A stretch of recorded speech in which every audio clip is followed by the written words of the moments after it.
Hey, we're going to talk a little bit about kind of grazing and what we do over the winter time. So we try to graze one really hard time, let's say after November 15th. The cool season grasses really don't grow anymore after about November 15th here. So once that date hits, wherever they are, we try to graze them really hard and get one good graze and graze everything off, and then never come back to that field until the springtime.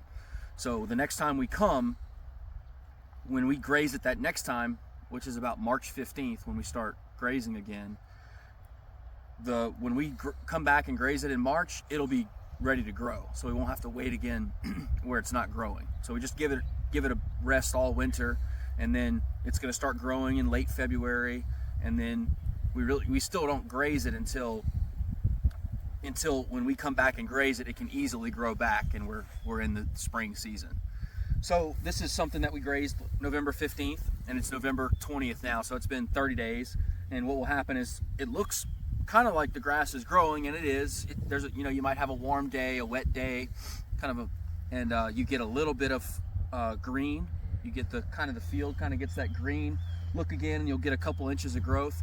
But the amount of grass that's actually here, the amount of pounds of forage that's actually going to feed animals, is really not that much. So to run your animals back over here and eat this all again is enticing, because you don't have to feed hay for a few days. But just let it be. Just let it, keep photosynthesizing, growing a little bit, and it's going to have a much better start in March. So whatever you don't get in the wintertime, whenever it's really not growing, whatever couple days you would get out of that winter feeding is really not worth it. You might as well just wait until March and it'll be a much better regrowth whenever you graze it that first time in March. So that's what we do. So we'll just leave this all empty. We'll run out of our winter stockpile and our winter grasses and have hit the whole farm around February. We want to get completely off the pastures around February 5th or 10th or so, because the grass will actually start to regrow. So we don't want to be on the pastures in mid-February and then the grass actually be growing. We want to be completely off, let's say February 10th or so, just completely off in case we get some warm days in February, kind of have that towards the spring growth. So we'll graze around the farm. February 1st, we're completely out of grass and we want to be off the pastures.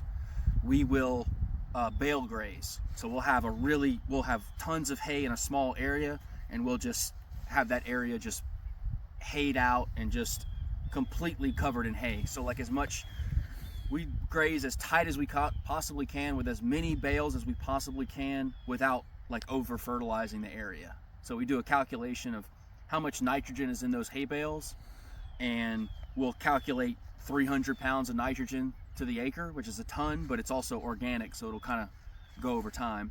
And then we pack in that much fertility in a very small place, and then that place it'll be kind of decimated from all the hoof traffic and being there for a few weeks. But there's so much fertility, and the fact that you haven't been on that land in 4 months, then you're on it for a week, really hard impact, but then you leave all that fertility in late February, and then you get off of it and you don't come back until April. It's going to all grow back. There'll be some spots where there's some weeds growing, and you'll kill some of the sod, but the fertility that you put in is going to far outweigh what you impacted and hurt. So that's what happens in February.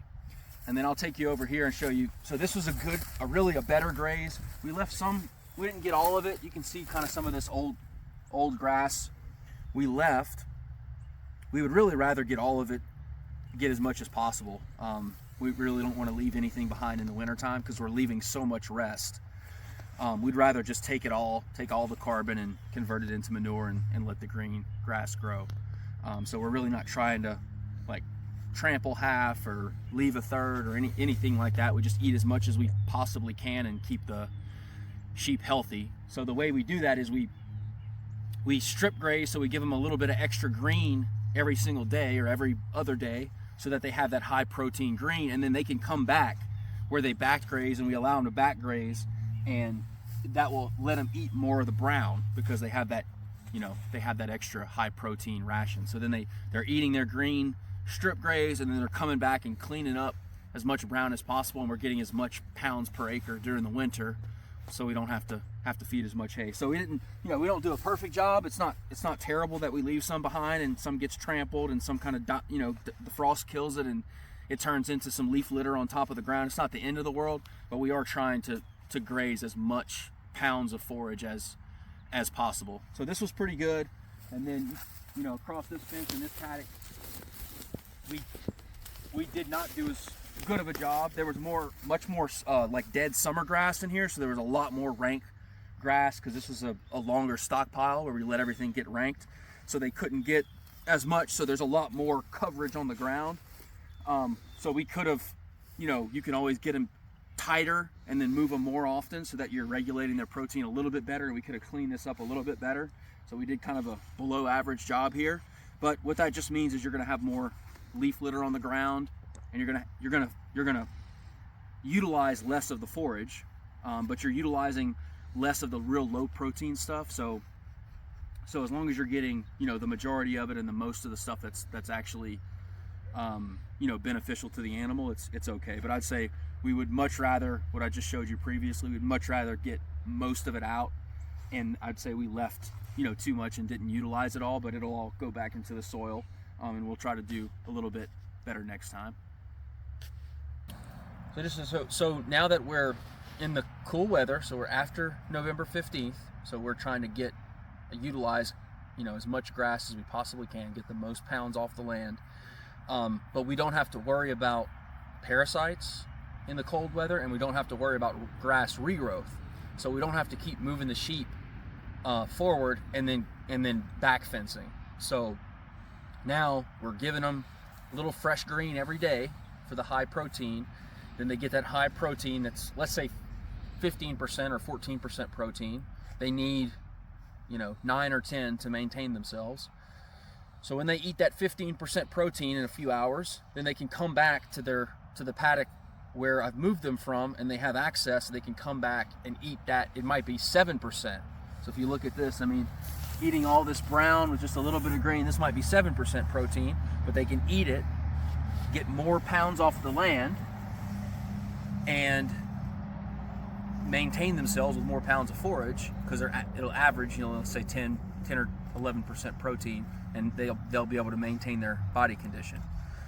So on the flip side, you could just leave this all behind, and it would just be leaf litter, still be carbon, but why not utilize it for a little bit of body maintenance for the sheep, feed less hay, and then all that carbon still comes out the back end of the animal, so it's still back on the land. So in my opinion, over the wintertime, when you don't have to worry about sun scalding your earth or anything like that, you might as well just take all the grass you can, keep mixing in that high protein grass, and get up as much brown as you can, and help to maintain the animal, and you still get the same amount of carbon back on the ground, so your ground returns it. So you can see these sheep aren't, this is a newer paddock, so they still have a little bit more to graze that's green. So this is probably still above, this might still be 11 or 12% protein. It's not brand new green patch, but it's closer to where they are. So they'll keep coming, they'll get the new green, and they'll keep grazing this, until this, it's a lot of brown and there's nothing left to help them out calories wise. And then you can kind of see there's more green here. They'll keep picking through this, get fresh green, and it'll slowly convert to this, where they can still come back and get some of this, but it's mostly done. And then just the better you are at the better you are at giving them smaller amounts of green and being able to come back, the more they'll be able to utilize. But at some point, it's more labor to keep. You could do it 4 times a day and give them protein 4 times a day. Some people do that, so then they can come back and utilize more of the brown grass. But at some point, you kind of make a trade-off between, I want to get most of it, but I don't, I don't need them to get every single, last ounce of it. So the more you're able to strip graze and give them that high protein, the more they'll be able to utilize all the brown over time. And we'll just keep going back through and get as much grass as we can. And then so this whole pasture here where we are, it's like a 2-week process that they're in this pasture. And for those 2 weeks, they'll slowly keep having access and be able to back graze, but the grass isn't growing. So the fact that the sheep come back over and over again and get another bite, they're really not, they're really not hurting the grass, because it's really just the same grass. You would never want to do that in the springtime, because that fresh grass is trying to grow, and as soon as it starts growing, it's the most palatable grass, and so the sheep are going to come back and just keep regrazing that same fresh growth over and over, and you're going to be harming your grass. So you really can't do that in the spring. You need them moving forward, and you need them off the grass. So for this winter pasture, they'll be in here for 2 weeks, from November 15th till March 15th. There'll only be a 2-week period where they're on this land, and then it'll be resting the entire rest of the time. So that this grass will really have, even though it gets really beat down, and it looks like everything has been everything's been eaten, there's no green, it looks dead. You leave it 3 weeks, a couple warm days, a little bit of rain, and then you'll start seeing in February it all just greens up, and you still don't get on it. You let it all green up, photosynthesize.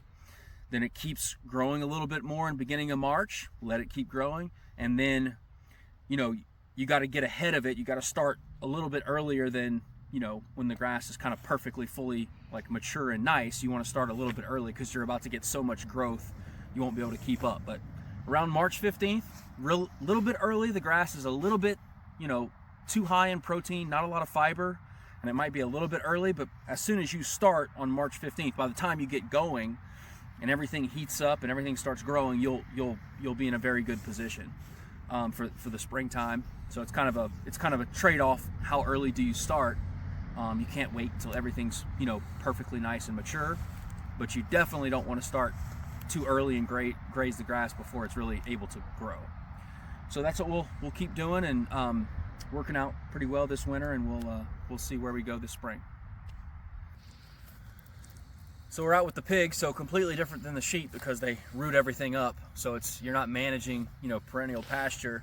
You're kind of managing, probably the best thing to put them in is like marginal land, where you don't have really nice pasture, things they can help to kill and destroy, and kind of like freshen up with some fresh different grasses and things like that. And also the other thing is, you probably want a place where you can plant.